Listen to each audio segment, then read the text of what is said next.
Hello everyone, स्वागत है आप सभी का दिनेश सर इंजीनियरिंग चैनल पर।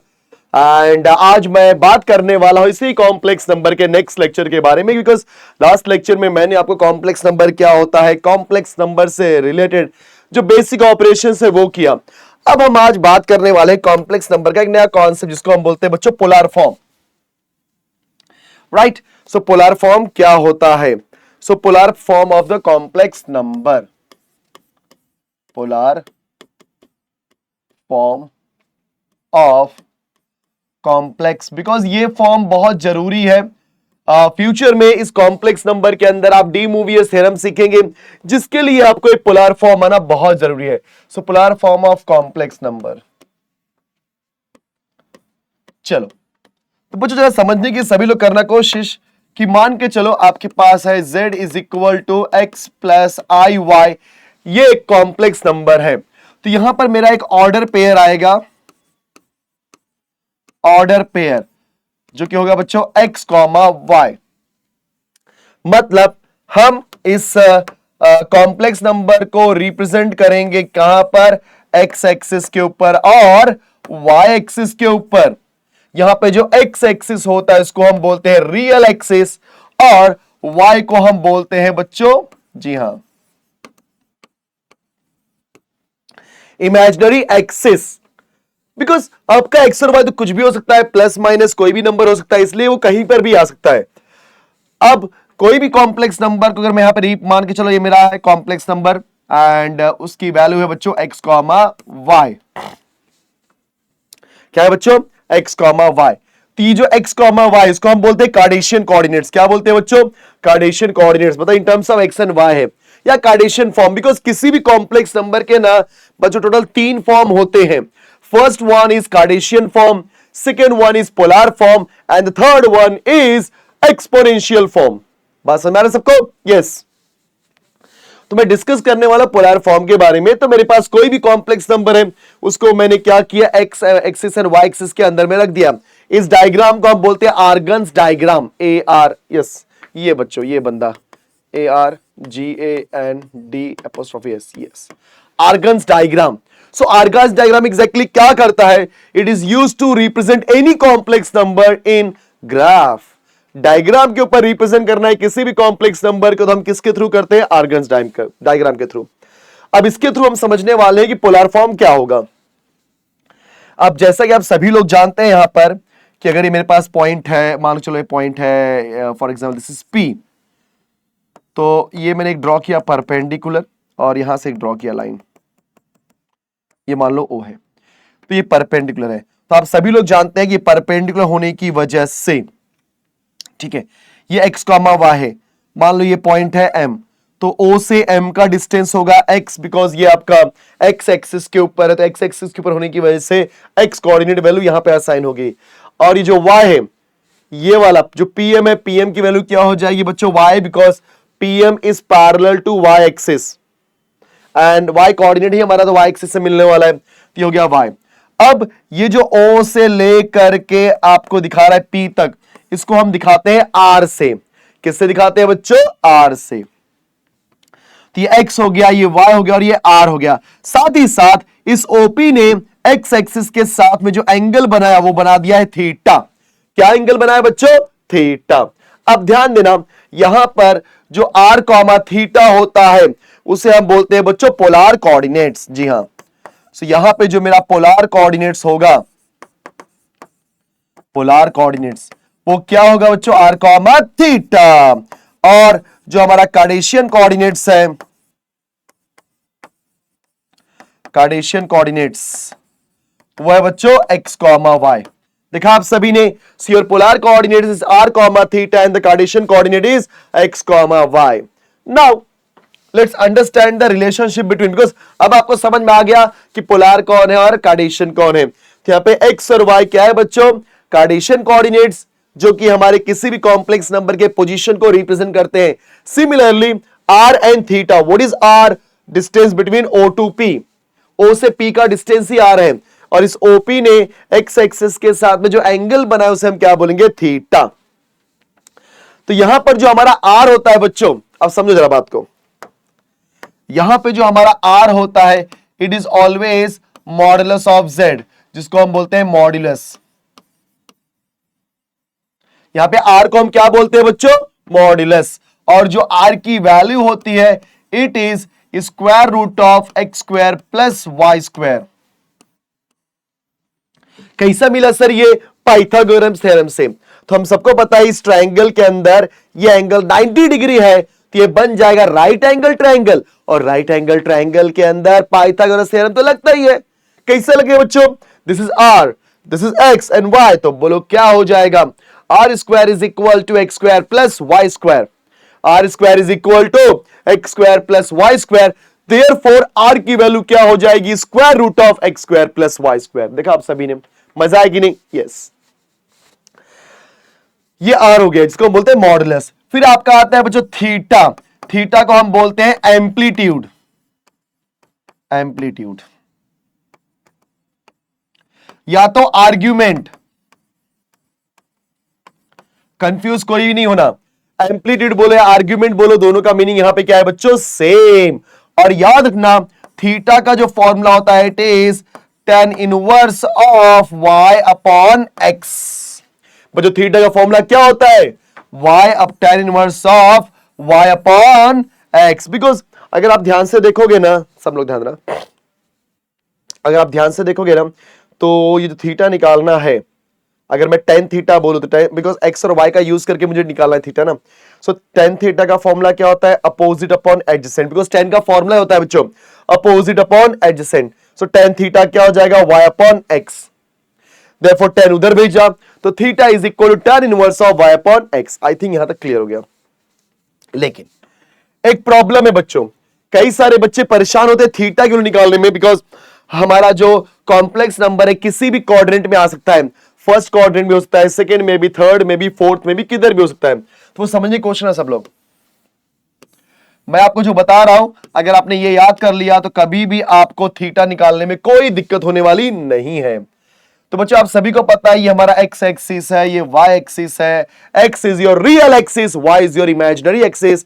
ये भी आप जानते हैं कि फर्स्ट क्वाड्रेंट का साइन होता है प्लस प्लस, सेकंड का होता है बच्चों माइनस एंड प्लस, थर्ड का होता है माइनस माइनस, फोर्थ का होता है बच्चों प्लस माइनस। देखा आप सभी ने, तो हर क्वाड्रेंट का मैंने साइन बोल दिया, किस क्वाड्रेंट में क्या साइन होता है। अब याद कर लो, अगर पहला क्वाड्रेंट आया, मतलब अगर आपका कॉम्प्लेक्स नंबर पहले क्वाड्रेंट में है और वहां से मेरे को निकालना हुआ थीटा, डायरेक्टली क्या बोलोगे? Theta is equal to tan inverse of y upon x।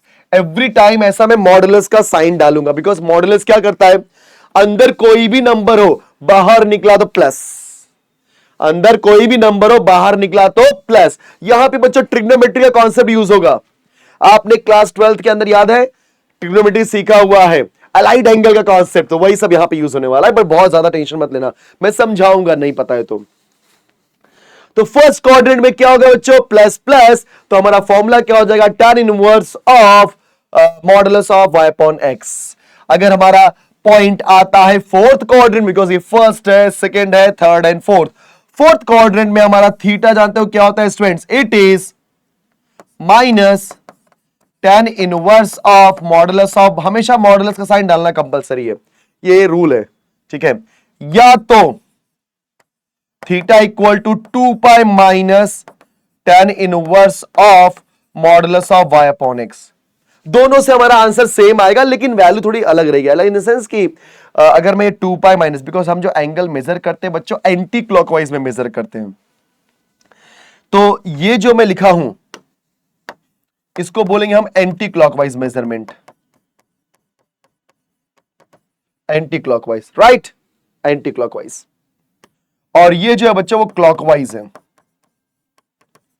आप सभी लोग जानते हैं कि जब कभी भी आप एंगल क्लॉकवाइज, बिकॉज अगर ये वॉच है तो 12 1 2 3 इसको हम बोलते हैं क्लॉकवाइज, और उल्टा क्या होता है बच्चों? Anti clockwise.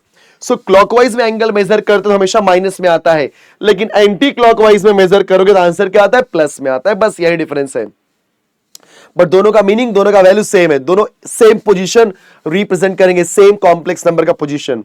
एंड ये 2 पाई माइनस इसलिए किया बिकॉज आप सभी लोग जानते हैं ये 0 होता है, ये 90 होता है, फिर ये पाई मतलब 180 होता है, ये 3 पाई बाय 2 होता है, यहाँ पे क्या होता है बच्चों 2 पाई, बराबर है। अब यहां पर जो भी एंगल आएगा वो 2 पाई से कम होगा ना, है कि नहीं? जो भी एंगल आएगा 2 पाई से कम होगा, इसलिए मैंने क्या लिखा बच्चों 2 pi minus tan inverse of modulus of y upon x। लेकिन अगर आपका एंगल आता है सेकंड क्वाड्रेंट में, तब आपका थीटा होगा पाई minus tan inverse of modulus of y upon x, क्योंकि पाई से छोटा है। समझा सभी को बच्चों? ये कंफ्यूज नहीं होना कोई भी, ये पाई से छोटा था, इसके लिए हमारा वैल्यू क्या हो गया पाई माइनस। लेकिन अगर कोई भी कॉम्प्लेक्स आता है थर्ड क्वाड्रेंट में, तो उसका थीटा मतलब एम्पलीट्यूड या आर्गुमेंट कैसा आएगा sir? Theta is equal to pi plus, because pi से ज्यादा है तो pi plus tan inverse of modulus of y upon x। Clear सबको? आई होप सभी को ये बात समझ में आ गई होगी, राइट? सभी को ये बात समझ में आ गई होगी कहां से कहां पे होता है। अगर आपको ये टेबल पता है मेरे प्यारे बच्चों, ये डायग्राम के बारे में आप समझ चुके हो, मैं गारंटी के साथ बोलता हूं कि किसी भी बच्चे को पोलर फॉर्म निकालने में कोई दिक्कत नहीं होगी, बिकॉज आगे मैं बताने वाला हूं पोलर फॉर्म। तो polar form of any complex number क्या होता है? If z is equal to x plus I y is your complex number, then z is equal to r bracket में cos theta plus i sin theta. अगर z is equal to x plus I y complex number है आपका Cartesian form में, तो बच्चों polar form में क्या होगा? z is equal to r into cos theta plus i sin theta. What is the value of r? Sir अभी तो निकाला मैंने, r की वैल्यू होती है square root of x square plus y square. And what is the value of theta? Sir theta तो हमारा argument होता है, एम्पलीट्यूड होता है, जो कि होता है sir theta equal to tan inverse of y upon x। लेकिन अलग अलग क्वाड्रेंट में उसका अलग अलग कॉन्सेप्ट है, अलग अलग वैल्यू है। आई होप सभी को समझ में आ गया होगा। फिर इसके बाद आता है बच्चों हमारा एक्सपोनेंशियल फॉर्म, मतलब ये तीसरा फॉर्म है किसी भी कॉम्प्लेक्स नंबर का। ये कौन सा फॉर्म था sir? Cartesian form. Cartesian form से मैं क्या निकाल दिया? This is your polar form. अब आता है एक्सपोनेंशियल फॉर्म, बिकॉज किसी भी कॉम्प्लेक्स नंबर को आप तीन तरीकों से रिप्रेजेंट कर सकते हो। तो r into E raise to I theta. Yes, okay. तो बच्चों कोई भी एक्सपोनेंशियल फॉर्म क्या होता है? z is equal to r into E raise to I theta, जहां पे हमारा E raise to I theta होता है बच्चों कॉस थीटा प्लस आई साइन थीटा। अगर किसी ने बोला E raise to minus I theta, तो it is cos theta minus I sine theta. घबराने की जरा भी जरूरत नहीं है, कुछ भी बोलेगा, चाहे पोलर फॉर्म बोले चाहे एक्सपोनेंशियल फॉर्म बोले, दोनों केस में आपके पास r मतलब मॉडुलस, थीटा मतलब एम्पलीट्यूड होना कंपलसरी है। चलो मान के चलो एक क्वेश्चन बोला बच्चों, क्वेश्चन इज व्हाट कि find the polar form of 1 plus I, या दूसरे शब्द में बोलता हूं मैं -1 माइनस आई, चलेगा? So find the polar form of -1 minus I. ये मेरा कॉम्प्लेक्स नंबर है, तो कैसा करेंगे ध्यान दो, बिकॉज कोई भी कॉम्प्लेक्स नंबर है उससे क्या ही फर्क पड़ता है। पॉइंट यहां पे क्या है कि आप कैसे फाइंड करोगे, तो ध्यान देना। तो सबसे पहले हम इसको लिखेंगे let z is equal to -1 minus I, जहां पर x की वैल्यू -1 है एंड y की वैल्यू भी -1, बिकॉज x क्या होता है बच्चों आपका रियल पार्ट एंड y क्या होता है आपका इमेजिनरी पार्ट। तो यहाँ पे रियल पार्ट कौन है? -1, और इमेजिनरी पार्ट क्या होता है? जो i के बाजू में होता है। सो यहाँ पे i के बाजू में कोई नंबर नहीं है, तो बाय डिफॉल्ट क्या होता है सर? सबका मालिक 1, तो आएगा 1 मतलब 1, लेकिन माइनस साइन इसलिए -1 हो गया। अब सबसे पहले हम क्या लिखेंगे sir? r, because polar form क्या होता है दोस्तों? z is equal to r into cos theta plus i sine theta. तो r इज इक्वल टू हम क्या लिखेंगे? Formula square root of x square plus y square. r is equal to square root of what is x? -1 -1 so finally r की value आ जाएगी -1 का square -1 का square. तो बच्चों आर की वैल्यू क्या हो जाएगी √2। लो भाई हमारा मॉडुलस तो आ गया। अब अगली बार है किसकी सर, आर्ग्यूमेंट की। तो हम लोग यहां बोलेंगे, ध्यान रहा, अब मेरा x है -1, y है -1। देखा जाए तो दोनों वैल्यू माइनस में है, और आप सभी लोग जानते हैं दोनों वैल्यू माइनस मतलब विच quadrant, minus minus.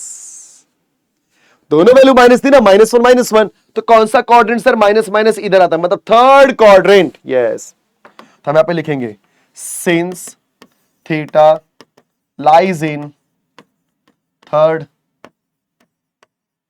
Quadrant, therefore बच्चों थीटा क्या हो जाएगा sir, pi plus tan inverse of modulus of y upon x। देखा आप सभी ने, चीजें बहुत सिंपल बना दूंगा मैं आपके लिए, बस एक बार साथ देख करके देखो।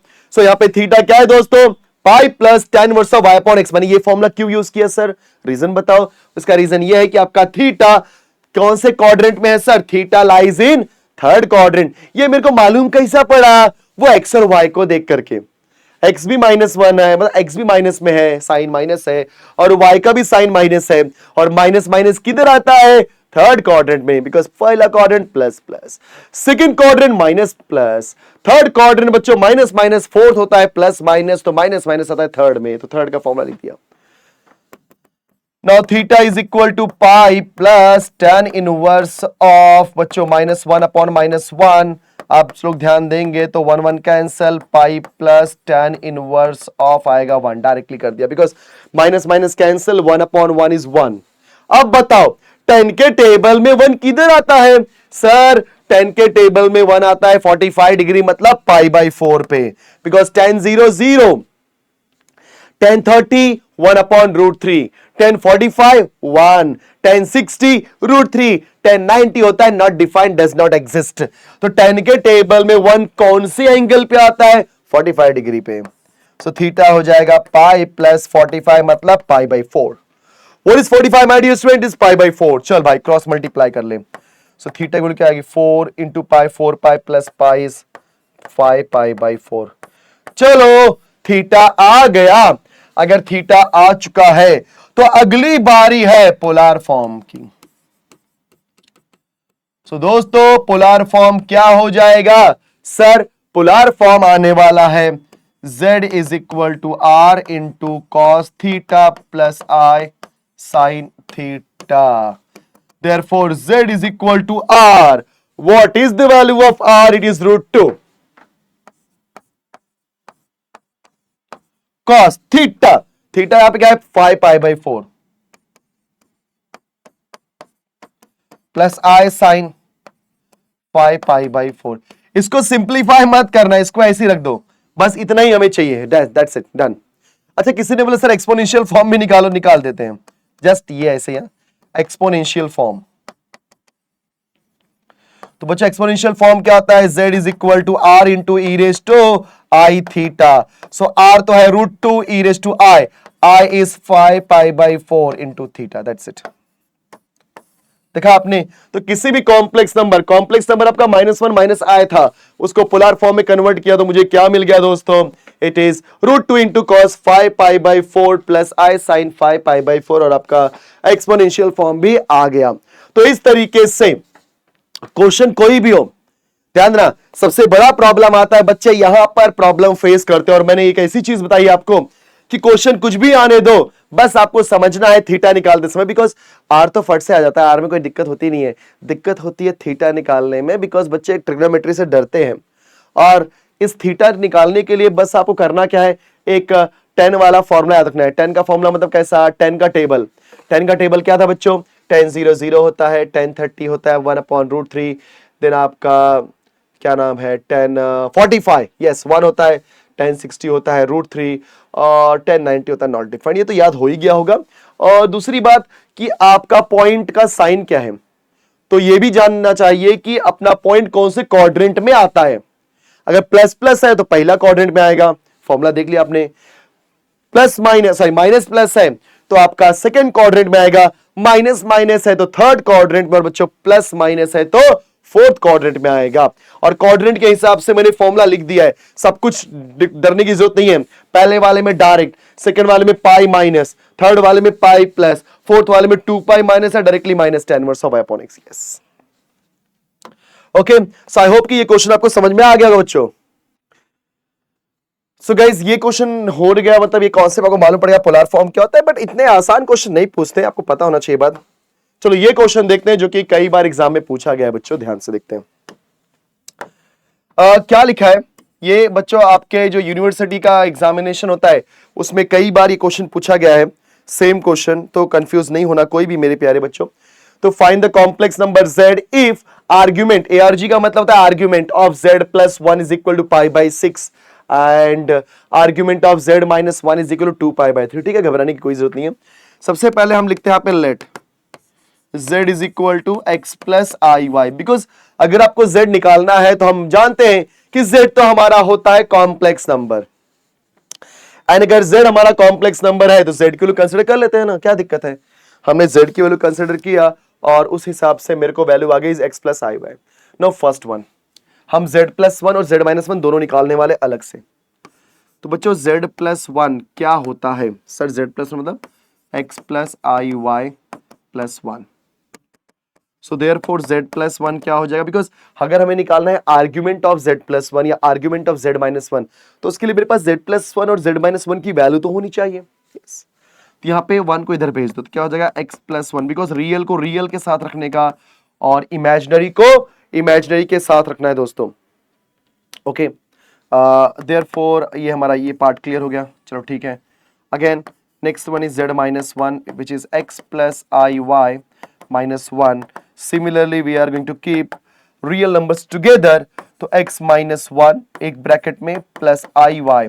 कई लोग सोच रहे सर आपने ये 1 को मतलब चाहे प्लस 1 हो या माइनस 1 हो उसको आपने x के साथ ही क्यों रखा। तो उसका जवाब ये है कि बच्चों रियल पार्ट के साथ जाता है और इमेजिनरी के साथ जाता है। ऑलरेडी इसके पहले वाले लेक्चर में मैंने ये चीज एक्सप्लेन किया हुआ है। तो यहाँ पे 1 ये रियल है, क्योंकि आई नहीं है तो रियल हो गया ना, x वाला भी आपका रियल है। तो x प्लस 1 प्लस आई वाई, x माइनस 1 प्लस आई वाई। चलो इतना हो गया, चल भाई। Okay, now since we know that argument of z plus 1 is pi by 6। Sir argument याद है ना, थीटा। आर्ग्यूमेंट ऑफ z का मतलब क्या होता है, थीटा। कंफ्यूज जरा भी नहीं होना। सो आर्ग्यूमेंट ऑफ z मतलब क्या होता है, थीटा। तो मैं ऐसा थीटा बोलूं या आर्ग्यूमेंट ऑफ z बोलूं where z is x plus I y, तो आपका स्टैंडर्ड फॉर्मूला क्या था बच्चों, tan inverse of y upon x। ये था ना स्टैंडर्ड फॉर्मूला। यस, आपने यही सीखा हुआ है, कोई और बात तो है नहीं, क्योंकि मैं थीटा बोलूं या आर्ग्यूमेंट ऑफ z बोलूं बोथ आर सेम। बस जब आप बोलते हो आर्ग्यूमेंट ऑफ z तो आप z के पास जाते हो, वहां से उसके x और y की वैल्यू को उठाते हो। बात समझा क्या। आप किसके पास जाते हो दोस्तों, z के पास, और क्या करते हो, उसके x और y की वैल्यू उठाते हो। यहां पर मुझे आना है argument of z plus 1। So argument आ गया, मतलब मैं यहां पे क्या लिखूंगा, tan inverse of z plus 1। तो z प्लस 1 बोला तो आ जाओ z प्लस 1 के पास। सर आ गया। अब z प्लस 1 में हमारे पास x की वैल्यू मतलब रियल पार्ट यहां पे क्या है, x प्लस 1, और इमेजिनरी पार्ट यहां पे क्या है, y। बिकॉज फॉर्मूला क्या होता है मैंने बताया था, अगर मैं बोलता हूं कि theta is equal to argument of z which is always equal to tan inverse of y upon x, इसका तात्पर्य यह होता है कि न्यूमरेटर में हमेशा आपका होगा इमेजिनरी पार्ट और डिनोमिनेटर में हमेशा होगा आपका रियल पार्ट। ये बात समझो जरा, तब आपको वैल्यू पुट करने में आसानी होगी। बच्चों न्यूमरेटर में हमेशा क्या होगा दोस्तों, इमेजिनरी पार्ट, और डिनोमिनेटर में यहां पे क्या होगा बच्चों, हमेशा आपका रियल पार्ट। तो इस बात को ध्यान में रखते हुए जब मैं यहां पर वैल्यू पुट करने जाऊंगा z प्लस 1 से, तो उसका इमेजिनरी पार्ट कौन है सर, y, और उसका रियल पार्ट यहां पे क्या था, x प्लस 1। अच्छा इमेजिनरी बोला तो i भी लिखना चाहिए क्या, नहीं i मत लिखना, कोई भी बच्चा i नहीं लिखने का। Is equal to pi by 6। I hope सबको ये क्लियर हो गया होगा, देख लो फटाफट। तो पहले मैंने z is equal to x plus I y लिया, वहां से मैंने z प्लस वन और z माइनस वन दोनों निकाल दिया। Now argument of z plus one is pi by 6, ये दिया गया है। अब इसको मैं यूज करने वाला हूं। वी ऑलरेडी नो दैट कि argument of z which is something called as theta का फॉर्मूला होता है tan inverse of y upon x, मतलब इमेजिनरी डिवाइड बाय रियल। तो इस z प्लस वन के अंदर इमेजिनरी क्या था बच्चों, y, और रियल क्या था दोस्तों, यस आ गया सर, आ गया। नेक्स्ट tan इनवर्स वहां भेज दो, यहां हो जाए y upon x plus one is equal to tan of pi by 6, because tan inverse वहां जाके tan हो जाएगा। पाई बाई 6 मतलब 30 डिग्री होता है, tan 30। अगर आप ध्यान से देखेंगे आप सब लोग, सो tan 30 होता है 1 अपॉन रूट 3। चलो क्रॉस मल्टीप्लाई कर दो, root 3 into y is equal to x plus one का मल्टीप्लाई 1 में किया तो x प्लस वन, सबको वो साइड भेज दो, राइट। तो ये हो जाएगा आपका x रूट 3y गया माइनस रूट 3y, 1 को इधर भेज दो minus 1। So finally x minus root 3y is equal to minus 1। देखो ध्यान सभी लोग, x minus root 3y is equal to minus 1, या हाँ ठीक है चलेगा, बहुत सही है। मैंने क्या किया, क्रॉस मल्टीप्लाई किया, y का मल्टीप्लाई रूट 3 में किया तो रूट 3 इंटू वाई होगा, फिर 1 का मल्टीप्लाई x प्लस 1 में किया तो x प्लस 1 हो गया। फिर हमने क्या करना है, इस y को x के पास भेजा तो रूट 3y जब x के पास जाएगा, यहाँ पे प्लस था उधर जाके माइनस जाएगा, और कांस्टेंट को दूसरे साइड भेज दिया तो प्लस 1 आके माइनस 1, फिर उसको मैंने प्रॉपर फॉर्म में कन्वर्ट कर दिया। चलो फर्स्ट पार्ट क्लियर हो गया, इसको बोल दो equation number 1। Now second part is what, argument of z minus 1। बच्चों since argument of z minus 1 is 2 pi by 3 दिया गया है, तो आर्ग्यूमेंट ऑफ z माइनस 1 मतलब tan inverse of z minus 1 के पास जाओ, बिकॉज यहां पे z माइनस 1 लिखा है ना, तो आर्ग्यूमेंट निकालने के लिए किसके पास जाएंगे हम, z माइनस 1 के पास, और क्या ढूंढेंगे सर, उसका रियल पार्ट और उसका इमेजिनरी पार्ट। तो रियल तो यहाँ पे x माइनस 1 है और इमेजिनरी y है, पर लिखते समय हमेशा इमेजिनरी ऊपर तो y ऊपर, और नीचे आएगा x minus 1 is equal to 2 pi by 3। Wow क्या बात है। अब यहाँ पे हल्का सा ट्रिग्नोमेट्री का कॉन्सेप्ट यूज होगा बच्चों, tan इनवर्स वहां भेज दो, so y upon x minus 1 is equal to tan of 2 pi by 3, ठीक है, बिकॉज tan इनवर्स वहां जाएगा tan हो जाएगा। Now y upon x minus 1 equal to it is tan of pi minus pi by 3 लिख सकते हैं बराबर, बिकॉज जो भी नंबर अगर स्टैंडर्ड फॉर्मेट नहीं है बच्चों तो उसको पाई या 2 पाई के रूप में लिखने का, तो पहले पाई चेक करने का, बाद में 2 पाई, और बीच में प्लस या माइनस वो कैसे मालूम पड़ेगा, कैलकुलेशन करके देख लेने का कि क्या करने से आंसर आता है। तो अगर मैं यहाँ पे माइनस करता हूं तो 3 इंटू पाई 3 पाई, 3 पाई माइनस पाई क्या होता है 2 पाई बाई 3। अगर प्लस करता हूं सो 3 into pi 3 pi, 3 pi plus pi 4 pi by 3। अपने को 4 पाई नीचे, अपने को 2 पाई चाहिए तो सब ट्रैक करेंगे ना। ये बेसिक फंडा है, आपको ऑन द स्पॉट रटना नहीं है। मैंने क्या बोला, इधर पाई लिखने का, और इधर पे अगर पाई बाई 3 तो पाई बाई 3, पाई बाई 6 है तो पाई बाई 6, पाई बाई 4 है तो पाई बाई 4, बीच में प्लस माइनस वो अपने को सॉल्व करने से समझेगा कि अपने को क्या करना चाहिए। अगर हम प्लस करते तो 4 पाई बाई 3 आता, बट हमें 4 पाई बाई 3 नीचे में क्या चाहिए 2 पाई बाई 3, इसलिए माइनस किया। अब बच्चों एलाइड एंगल क्या बोलता है कि पाई है तो 10 का 10 होगा और एंगल आएगा पाई बाई 3, लेकिन आंसर आएगा माइनस में। कैसा हुआ बताता हूं, याद है, all silver tea cups, all students take coffee, all science teacher चोर, जो दिल करे वो पढ़ो और उसे समझ जाओ कहां पे कौन होता है पॉजिटिव। तो in first quadrant all trigonometric ratios are positive, second में sine and cosec are positive, third में tan and cot are positive, fourth में cos and sec are positive. तो ध्यान देना, पाई क्या बोलता है, इधर जो भी रहेगा सेम छापने का, साइन है तो साइन, cos है तो cos, tan है तो tan, cot है तो cot, sec है तो sec, cosec है तो cosec, ये एंगल पाई बाई 3 लिख देने का। फिर चेक करने का कि कौन से क्वाड्रेंट में आता है। बच्चे पाई माइनस समथिंग है, अपने को पता है ना, इधर पाई होता है, माइनस बोला मतलब किधर जाएंगे, पीछे की तरफ, मतलब यहां पर, तो पीछे, बिकॉज पाई माइनस तो पीछे की तरफ, पाई प्लस होता तो आगे की तरफ आते हैं अपन, मतलब थर्ड क्वाड्रेंट में। सो पाई तो इधर होता है, पीछे बोला मतलब किधर भेजेगा मेरे को, सेकंड क्वाड्रेंट के अंदर। अब बताओ सेकंड क्वाड्रेंट में कौन पॉजिटिव होता है, सर सेकंड में तो साइन एंड कोसेक होता है। ये साइन या कोसेक में से कोई बंदा है क्या, नहीं, ना साइन है और ना ही कॉसेक है, इसका मतलब ये पॉजिटिव नहीं होगा, तो क्या होगा सर? निगेटिव, इसलिए निगेटिव है आंसर। चलो ये हम नेक्स्ट पेज पे आते हैं। सो y upon x minus one, therefore y upon x minus one copy किया, माइनस कॉपी किया बच्चों। What is 10 pi by 3? Pi by 3 मतलब again 30 degree, sorry pi by 3 60 degree, sorry गलती हो गई। व्हाट इज पाई बाय 3 बच्चों? 60 degree होता है, ठीक है। सो हाँ 3 6 18 60 और 10 60 होता है, यस √3।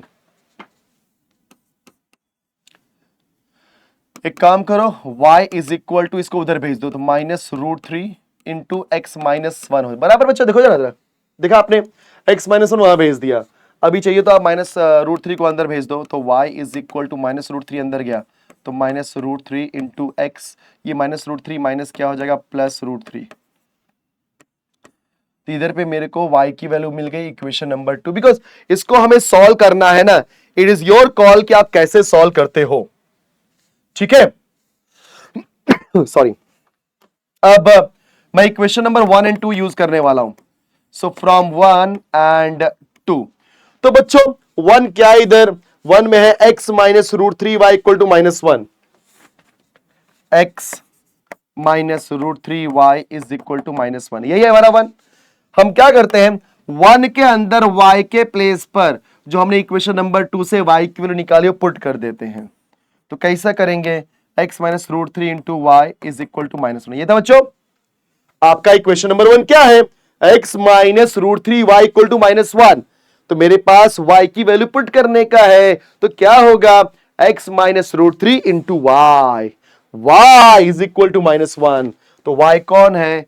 -√3x प्लस √3 है। देखा आप सभी ने, तो हमने इक्वेशन नंबर ऑब्वियस सी बात है सॉल्व करना चाहा, तो यहाँ पे हम सॉल्व करेंगे तो क्या आएगा बच्चों? x √3 अंदर भेज दो, minus minus plus, √3 into √3 is 3, okay, x चल गया बच्चों, यस। देन माइनस √3 और प्लस है तो minus plus minus, √3 into √3 is 3 is equal to -1। Now x plus 3x होता है 4x और ये -3 वहां जाएगा तो -1 प्लस 3 हो जाएगा। सो फाइनली हमारे पास 4x की वैल्यू क्या मिली सर? 2। तो x की वैल्यू क्या हो जाएगी? 2/4। फाइनली x की वैल्यू आ गई 1/2। लो भाई x आ गया हमारा which is 1/2। Now let's calculate the value of y। So from equation 2 में मेरे पास y की वैल्यू क्या है? -√3x plus √3। तो y की वैल्यू क्या हो जाएगी? -√3 इंटू एक्स की वैल्यू क्या निकाली बच्चों आपने? 1/2 प्लस √3। अब ये सिंप्लीफाई कर लो फटफट से, it is -√3 divide by 2 plus √3। Cross multiply करोगे तो क्या आएगा? 2 इंटू √3 2√3, ये प्लस में है तो प्लस 2√3 माइनस √3, अरे प्लस 2√3 माइनस 1√3 इज एक बार √3 डिवाइड बाई 2। लो मेरे पास y भी आ गया। अब हमारे पास x और y आने के बाद देयरफॉर हमारा z क्या हो जाएगा sir? x plus I y, where x is 1/2 plus i, y is √3/2। उसने बोला था ना कि find the complex number z, find complex number z if argument of z plus 1 is π/6 and argument of z minus 1 is 2π/3। तो हमने z को माना x plus आई Y और उसके बाद आर्ग्यूमेंट ऑफ z प्लस 1 से एक इक्वेशन बनाया and argument of z minus 1 से दूसरा इक्वेशन बनाया, दोनों को as a simultaneous equation solve किया तो मेरे पास x एंड y की वैल्यू आ गई। और जैसे ही बच्चों x एंड y की वैल्यू आई, आपने क्या किया? फट से आंसर लिख दिया। So this is the answer. बस मजा आ गया। देखा आप सभी ने कि कैसे ये पोलर कोऑर्डिनेट्स मतलब आर्ग्यूमेंट थीटा, आर हो गया मॉडुलस, ये सब कैसे हम लोग यूज करते हैं, राइट। सो आज मैंने आपको पोलर फॉर्म क्या होता है, एक्सपोनेंशियल फॉर्म क्या होता है, उसके ऊपर एक ऐसा क्वेश्चन करा जो मैक्सिमम टाइम एग्जाम में पूछा गया है। तो प्लीज इसको अच्छे से प्रैक्टिस करो बच्चों, एंड जाने से पहले फटाफट वीडियो को लाइक कर दो, बिकॉज आज के लिए इतना ही करते हैं, ठीक है। सो फटाफट वीडियो को लाइक कर दो, अपने दोस्तों को शेयर कर दो, और अगर आपने चैनल को सब्सक्राइब नहीं किया तो फट से सब्सक्राइब करके नोटिफिकेशन बेल आइकन को ऑन कर दो, या बेल नोटिफिकेशन आइकन को ऑन कर दो, ठीक है। और इसका जो भी नोट्स है, जैसा कि मैं हमेशा आपको बोलता हूं, इसके सारे के सारे नोट्स आपको दिनेश सर इंजीनियरिंग चैनल पे, चैनल बोल रहा हूं, दिनेश सर इंजीनियरिंग ऐप के ऊपर मिलेगा। आप प्ले स्टोर पर जा करके Dinesh sir engineering app download कर सकते हैं एंड उसके साथ ही साथ वहां पर आपको फ्री स्टडी मटेरियल में सबका पूरा का पूरा नोट्स एंड पीडीएफ मिल जाएगा। एंड मोस्ट इंपॉर्टेंट, अगर आप जिस भी यूनिवर्सिटी से बिलोंग करते हैं तो उस यूनिवर्सिटी का कोर्स ऑलरेडी मैथ्स का पूरा वहां पे अवेलेबल है। आप एक मिनिमल अमाउंट दे करके उसको फट से परचेस करके और कम टाइम में फटाफट पढ़े खत्म कर दो यार, क्योंकि अगर 60 में से 60 लाना है और बाकी जो हमारा इंटरनल्स में आउट ऑफ आउट लाना है, मतलब आपका जो भी हमारा मैथ्स का पेपर होता है, मैथ्स के पेपर अगर मुझे आउट ऑफ आउट लाना है तो यार चीजें पहले खत्म करनी पड़ेगी, बिकॉज दिसंबर में एग्जाम है, बाद में ना टाइम नहीं मिलेगा। मैं पहले बोल रहा हूं, कॉलेज में गए जरा भी आपको टाइम नहीं मिलेगा, इसलिए पहले से चीजें खत्म हो रहेंगी तो आपको अच्छा रहेगा। और मैथ्स एक ऐसा सब्जेक्ट है जो पूरा का पूरा स्कोरिंग सब्जेक्ट है मेरे प्यारे बच्चों, ठीक है। तो आप खुद ही समझदार है मैं क्या बोलूं, तब तक अच्छे से आप ये सब प्रैक्टिस करते रहो, ठीक है students. So keep practising, keep learning and मिलते हैं नेक्स्ट लेक्चर में। जय महाराष्ट्र माय डियर।